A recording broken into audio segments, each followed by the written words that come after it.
I think there's a difference between talking about security and selling security and being a trusted advisor there. Our trusted advisors are selling security. They're selling cloud. They're selling co-location. The as-a-service movement is here, and it's here to stay.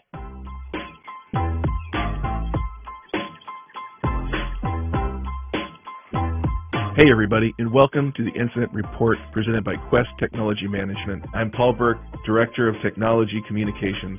Every week, I'm joined by VP of Sales and Partnerships, Adam Burke. The Incident Report brings you conversations with thought leaders, business innovators, and channel mavericks to help you stay productive and agile in a changing technology landscape. Hey everybody, welcome back to the Incident Report. I'm your host, Paul Burke. I'm half your host. Across from me, Adam Burke, how are you doing? Good, Paul. Excited to be here. Super pumped about our guest today. We've been in the channel a long time.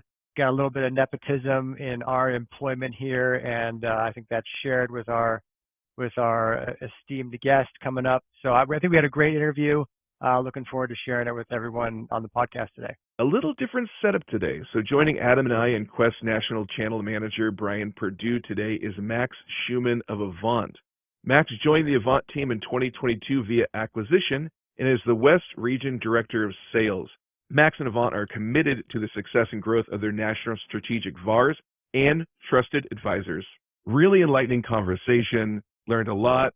Yeah, we've been partners with the AVANT team for a long time. It was great to see Max carve out some time in his schedule to tell us what they're up to and what he's doing on the West Coast. And yeah, for anyone in the channel, I hope you guys enjoy the conversation. Today, we're excited to have Max Schuman here with AVANT. Max, how are you doing today? Doing great. Excited for this. Thank you guys for setting this up. Yeah, thanks for making time. First and foremost, Max, for those who don't know about your journey, what brought you to AVANT? Well, as a few folks on this phone call, I come from a fine line of telecom nepotism. My dad has been in the industry, Planet One would have been 31 years in business about 2 months ago, which is pretty crazy.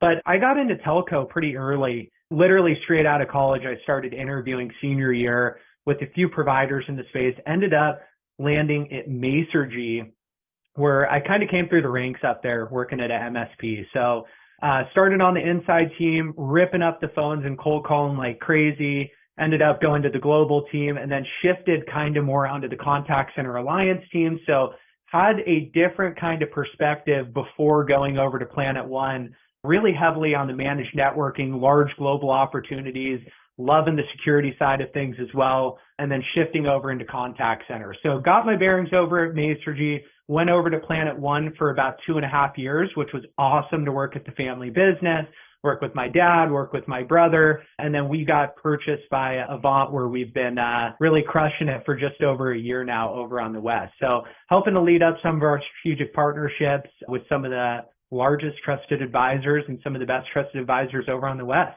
So I was curious, how's that transition been? Because Planet One, AVANT, you guys are both very large organizations, had different cultures and systems, and how did that merger go? Was it smoother than you thought, or had some rough edges? I'm kind of curious about that. Yeah, no, that's a great question. As crazy as it seems, like we were very different in the way that we went to market. So I truly don't believe like we really had much overlap. So it's like it was very plug and play, where I think you see a lot of other integrations with companies where it's like they have a lot of overlapping things that they do really, really, really well. I think where Planet One was great at was the agent experience and the trusted advisor experience on like really going above and beyond. And AVANT was very good at that, but all of our back office, like that was 30 years of being built in, where it was like immediately plug and play with the Trojan horse, like pre-sales enablement that AVANT had. So I really think it was very, very complementary.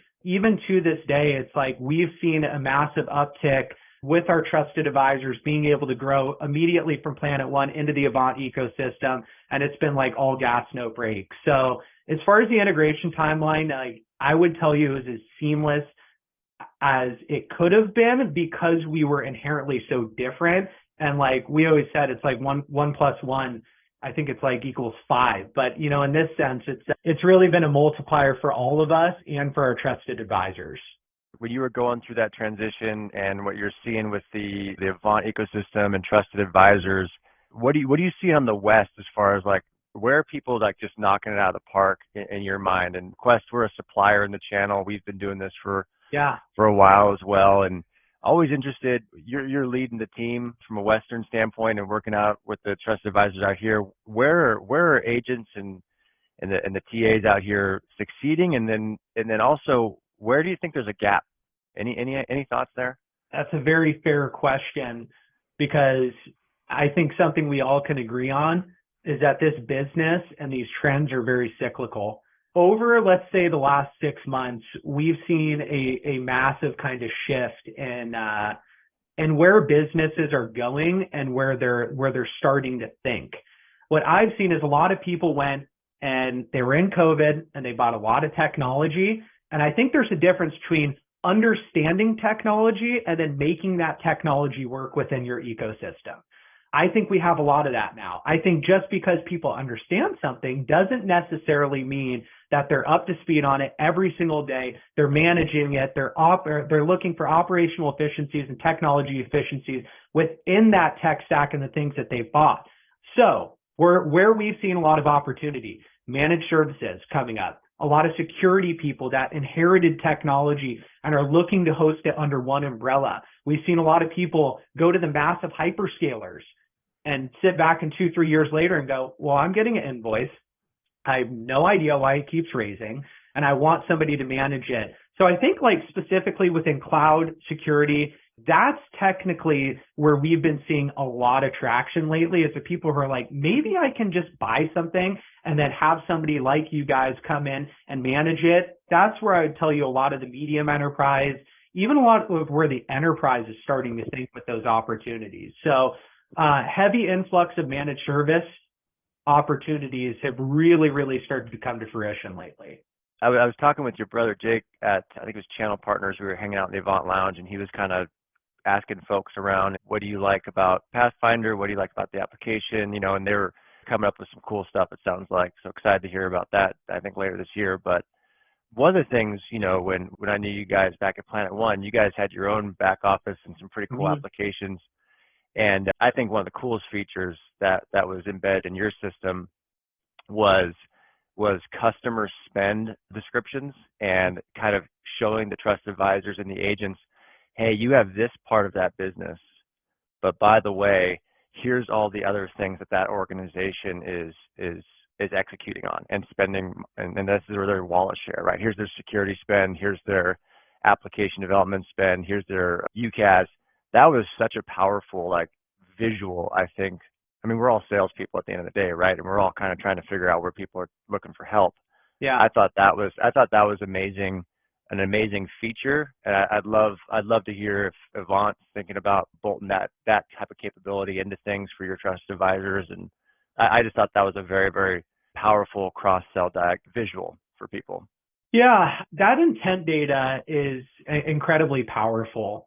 I think a lot of the times, like, it's really easy to get centered in on an opportunity and get razor focused on like one thing. Well, it's like there's so many different influencers within the business that we've seen now. Like, you have CROs that are heavily influenced, you have CFOs that are heavily influenced in the security discussion now. Like, you are seeing new players happening like inside of these deals. And I think being able to understand all of the different spend that your customer has and those decision makers is incredibly powerful. The intent data is something that we will continue to work on. I would say more of a future type of deal. There's a lot of innovation into the back office.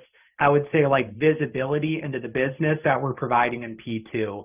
That's going to be more the immediate, but yeah, intent data is an awesome one. I'm really curious. I have a few friends in that space about where that kind of starts to come into a platform like P2 and then how we take that to the next level. But yeah, definitely one to keep our eye on there. It's such a powerful message because sometimes you can get so focused on that one opportunity you're pursuing.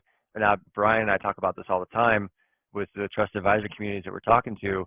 You get so focused on that one deal, that one bid, that one proposal, but traditional infrastructure, network, and even managed services is only touching 20 to 30% of an organization's spend in IT. There's so much more outside of the traditional colo network and even some security services around applications and integration. There's just a huge need out there for putting those parts and pieces together. So we are seeing the trusted advisor sell solutions they've never ever sold before. Like, I think that is where Avant and like you guys are so positioned well on the future of where the channel is going, is because like we have people moving really complex opportunities that I had never seen even a year, 2, 3 years ago that are now going down as well. It's like, so the sophistication on these deals to go and win, to get the entire spend, like that's the stickiest thing ever, is going in and selling, as many solutions as possible and monetizing all the spend with your customer. The worst thing ever is if you're single threaded an opportunity and your biggest fear at that point is churn. You go in with a provider like you guys who is very sticky in nature to help monetize the spend, and more importantly, the experience down to the customer as well. That's kind of the game changer on where you can see scale and growth for your business moving forward. Yeah, that diversity of kind of revenue streams there. And then also what we found is a game changer, just the client experience, is a lot of these deployments take a lot of complex, multiple vendor kind of herding the cats, kind of trying to get a lot of things to execute together. That's where when you have a trusted advisor who's willing to have that conversation around a complex solution, and then you can bring multiple services together under one service level agreement, customers are kind of seeing it as a no-brainer kind of decision. Like, well, yeah, if someone can execute on this, now there's tons of people out there who tell lots of stories, but if there's someone out there who has a track record that can deliver on multiple disciplines under one umbrella, that can really shift the game for the trusted advisor and for the client. So I know, Brian, you're the newest one here to the Quest ecosystem. I know you've known Max and his family for a long time, but what are your thoughts on how that's kind of all blended together? Well, I think it's funny, and Max, I shared this with you, with you guys when I came on board. When I first came on board here, I kind of had that single-threaded mentality, right? What is the one thing that Quest excels at, right? What is the one thing that partners are, that aha moment for them? And fast forward a couple of months later, and I was like, wow, we do a ton, and the complexity. Well, a lot of companies tend to run away from that. We embrace the complexity of a lot of the projects that we work on. The one thing that I love is just kind of that land and expand mentality that we have. And I think one of the ways that we're unique compared to a lot of the suppliers and everybody's portfolios is we really do work with a partner, and we really do work towards land and expand. A lot of providers won't compensate your TAs on the customer calls in 6 months later. They need to add X, Y, Z. Your partners aren't compensated on that unless the partner actually initiates the order process and everything through a lot of the suppliers. So whether it be leading off with something like infrastructure or application development or staff augment, the sky's the limit with where we can work with your TAs and get our foot in the door. To your point, to Adam's point, having so many different products and solutions under one SOE, under one account, is huge. I mean, customer retention's through the roof. This company's, Quest has been around for 42 years. And same reason that Planet One was around for 31 years. There's a lot of good employees, a lot of hard workers, and the partners actually trust what you guys do, what we do, and that's huge. And BP, I think you just mentioned a really good point about you guys, which are, there's land and expand, but like I can tell you from experience, there's a lot of people who talk about land and expand, but like you guys are touching some really complex deployments, some really hairy opportunities with a customer. You guys are solving the hard problems, and then everything else is just kind of a pull through after that with the land and expand. You guys have solved some really complex business problems, been able to kind of scale that out to the trusted advisor community. And I think that's a tough thing for a service provider like you guys to go and do. But after you do the hard stuff, it's like, at that point, everything else just is, it's like, would you like fries with that? You're just getting everything. Max, with Avant, and when you're seeing the growth, like where are you seeing the next? I've heard this term, kind of the next generation trusted advisor, a couple times. There's the folks who've been in the game for years and kind of maybe have a telecom background. There's a couple VARs who are getting into the game from a trusted advisor standpoint. Where are you seeing the next the next phase, or because you guys are growing a lot. We see new TAs come on board all the time. We see your different regional events and training sessions going on all the time. Where are you seeing the growth for the new TAs hopping on board? Just people in the industry looking to put out their own shingle and kind of make a run at it themselves, or what are you seeing there from a growth standpoint? Love that question. I would tell you this. It's not only the new trusted advisors who are coming on board, but it's also our existing partners. And like, I will steal this from Drew Leidecker. Our greatest superpower is that our trusted advisors are selling multiple solutions, whether it's cloud, it's UC, it's contact center, it's security. Like, our trusted advisors are, I think there's a difference between talking about security and selling security and being a trusted advisor there. Like, our trusted advisors are selling security. They're selling cloud. They're selling co-location. Like, so I think the next iteration of where this is going is like the as a service movement is here and it's here to stay. For every single CIO that's looking at this model, this is the difference between them having a job now or in 3 years looking for a new job. That's how powerful this movement is. Because again, it's like we always look to things to outsource. Like, I don't go and mow my lawn. Why? Because it's time multiplier and somebody can do it a hell of a lot better than me. Same thing with Instacart and Uber. Like, we are always looking for ways to automate and make things better in process. Like, that is where the trusted advisor is going, and that's where this movement is going. It's like, why do it yourself when somebody else can do it way better and they're up to speed on everything? So in terms of like those next generation partners, like our national strategic VARs, for instance, like, we're starting to see everything roll under this OpEx distribution model. With our normal trusted advisors who are going out, like, they're selling the most complex opportunities that we have seen. So our greatest superpower for us and our trusted advisors is, I would say, the wide array of services that are now being able to be delivered to customers. And that can be a one-person shop, that can be a three-person shop, or that can be a 3,000-4,000 shop with a couple thousand different sellers. It's all about enablement and simplifying this model to go out to their customers and show everything that the trusted advisor has access to. I've heard Drew talk about it for years, and then we've seen some live demos and some things like that where they go through the Pathfinder overview, and I think there was a story where there was a Fortune 100 or 500, I forget who it was, but it was a large organization basically looked over and said, you guys just summarized what my entire team's been working on for the last 18 months, and you have it built out, which is it's an amazing capability, really, by kind of taking all those capabilities and showing, hey, here's what it is, here's how you can basically attack this problem. But you guys are kind of putting together the beans and the bullets and the pick list, if you will, for how to do that, which is... Yeah, I mean, and I would say the same question you just asked me, reverse it. What are you guys seeing? Like, are you seeing the next generation of partners start to come in? Are you seeing different trusted advisors come in and start to go and sell more? Like, same question back to you. For us, it's we deal with partners and organizations, but it's usually at the individual level. There's a couple folks within a larger organization that are kind of they kind of lead the charge first. They're either okay asking the uncomfortable question or asking the question that maybe they don't have the answer to in a room with their client.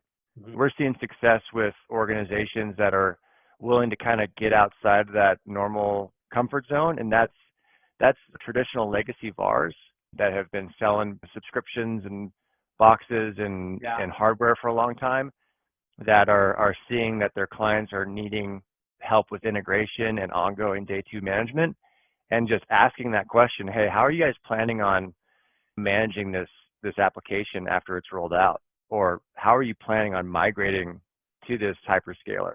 They work out these cloud consumption models, but how are you planning on getting that application from on-premise to a hosted instance? And just what AVANT's been great helping us do is brokering that confidence with that trusted advisor that, hey, you can ask that question and you might not know the answer when they come back, but you have a team behind you that can help you execute. So it's not, we have some folks, you don't always necessarily partner with the whole company, but there's a couple reps within that organization that are comfortable having that, and usually are the leaders. We're seeing those folks who are comfortable kind of asking that next question. Those are those are the folks that are growing the fastest with us.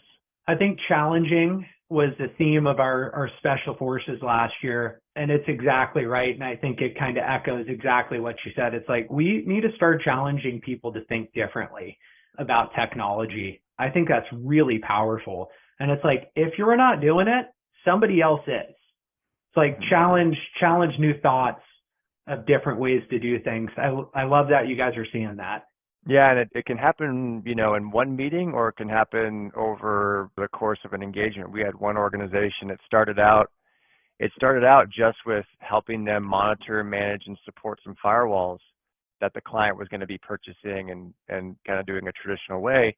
But then that account manager was curious, right? You gotta have these account managers, these trusted advisors. They gotta be curious about how things work, how things happen, and just kind of keep asking that question, because just through a couple of his questions, he transitioned. He kind of 10x'd his own deal just by asking the question around, hey, would you like help deploying, managing, and supporting those firewalls under one umbrella, as opposed to kind of bringing 3 or 4 pieces together to kind of Frankenstein a solution. Challenging is a great word. Curiosity, trying to understand, being okay asking a question and not assuming everyone in the room has the same answer. Because I think a lot of times we all kind of look at each other and assume, yeah, this is just the way it's done, right? Well, maybe not. There might be a different way to attack this. And I think that's people who are willing to have that curiosity, I think, are being heavily rewarded. We're seeing some massive growth with our trusted advisor community that are willing to do that. I love the fact that opportunity 10x. That's a sweet thing. Adam mentioned you guys do a lot of regional events and everything. What's the message around this year's Special Forces? What can the trusted advisors expect? The greatest thing about Special Forces is it's a 3-day event where we roll out every single red carpet for growth of the trusted advisor. I think the biggest thing this year that we're focusing on is like scale. Like, how does Avant help you go and scale your business? And I think you're going to see a lot of new conversations and a lot of the new breakout sessions. You're going to see more challenging of rebuttals and objection sessions about how to position this new type of technology, because our space is growing more complex because customers are buying more technology than they ever have. Like, we need to arm our trusted advisors up with all the information possible about how to get you guys into new opportunities, how to land and expand, how to challenge your customers, how to go to market with new types of technology. That's really the theme of Special Forces. I mean, every single year we want to create the platform for growth, and we think that it starts at Special Forces. I know we're looking forward to that. That's Special Forces coming up in Phoenix later this year in October. So that's going to be awesome. Definitely looking forward to that. Max, you got some other cool stuff coming up in October. I know you're raising some funds for it. So you're running, is it your first marathon in Chicago this year?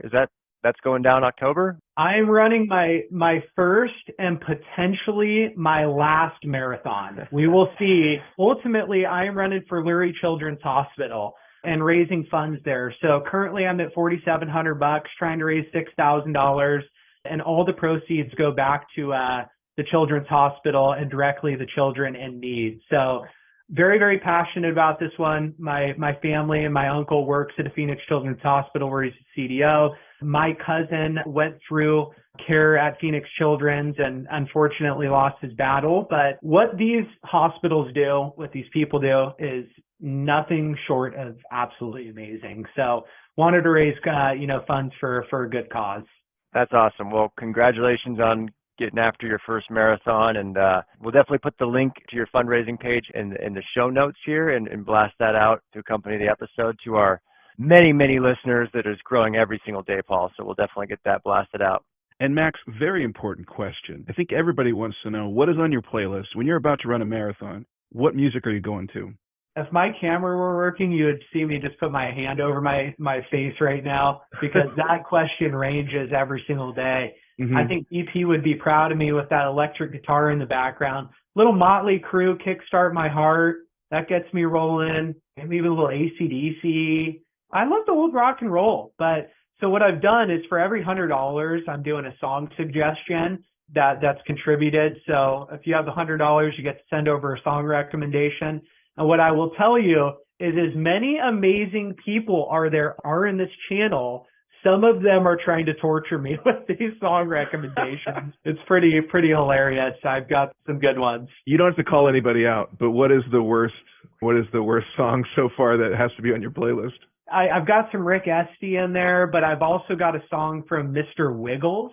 They're all over. I've got some T Swift in there. I've got some 50 Cent. We have officially crossed every single musical genre. Yeah, that's an eclectic mix. Sturgill Simpson, George Strait. I mean, we're everywhere. You got to auction off that playlist as maybe an additional feature, fundraising feature after the race. Get a signed photograph of Max wearing your medal, and you get a copy of the playlist on Spotify. I don't know if anyone would raise money for that. No, I'm excited. So it should be fun. Definitely has been a fun goal. What's also cool about it is the Avant folks will be out there too, I think on mile 14, cheering me on. So I'll need a little pick me up at probably 14. So it should be a good time. That's awesome. That's awesome. I got to jump in here real quick. So Max, I've been a part of many of your guys' festivities in the past, right? Are you guys still going to keep the tradition of the ugly sweater Christmas thing going? I mean, who doesn't love a good Cousin Eddie sweater? I mean, BP, if you're asking for it, then it's going to happen. I mean, of course. We need it. I need more Cousin Eddie in my life. I've got my Cousin Eddie sweatshirt. I've got like the pullover robe too. I'll send you. We're leveling up on the Christmas sweater ideas, BP. But yes, I can see a sponsored event, where we do a ugly sweater or anything like that. We'll figure something out. Eggnog chugging competition. Absolutely. If you remember that was probably the pinnacle of the worst. Yeah, it sounded great until it didn't go great. But it was entertaining if you weren't in it. You know the savage part about it is it was like $50 to the winner, which was just like that's not worth it. Like I said, it seemed like a great idea. Question for you, just because you got the jerseys in the background there. What was the highlight of your collegiate baseball career? So if I could take this photo off of the wall, it would be we on the 100th year of the Pac-12, we won the Pac-12 men's baseball championship, which was awesome. It was really, really, really fun. That was probably the pinnacle of the baseball career. So we ended up going to Ole Miss, and they were like the number 2 team in the country and beat them in front of 15,000 people. They have this unbelievable tradition where when their guys hit a home run, like everybody in the outfield throws their beers in the air. And so it's crazy. You guys have to look at it. One of their guys hit the home run and they threw their beers in the air. There's beer everywhere. Like the stadium is bouncing. And we ended up winning that game, which is pretty crazy. But I would say between that regional and the Pac-12 championship have to be the highlight of the baseball career. Nice. That sounds like the stadium just wanted to increase beer sales. The greatest marketing and sales ploy ever created was by that Ole Miss stadium.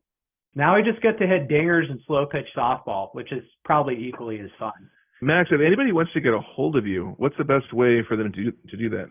My thing for everybody is like, I think collaboration and stuff like this is only to benefit the channel. I think the more that we collaborate, the more that we talk, the more that we hear different thoughts, the further our channel goes. So even if it's just for a conversation not related to Avant, if we want to talk about selling more quests, which obviously we do, you can reach out and talk to us about some of the badass wins that we've had with you guys. But yeah, my contact, M. Schuman at goavant.net. Happy to chat more. Well, Max, again, hey, thank you so much for joining us for the incident report. This has been fantastic. Yeah, thank you guys. I appreciate it. Looking forward to doing more with you guys. I think this is only the start. Some really awesome stuff. So appreciate you guys bringing me on and happy to do it. Thanks, Max. Thanks, Max.